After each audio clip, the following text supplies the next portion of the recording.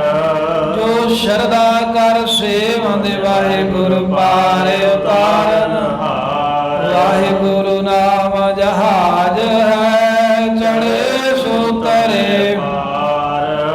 ਜੋ ਸ਼ਰਧਾ ਕਰ ਸੇਵੰਦੇ ਵਾਹਿਗੁਰੂ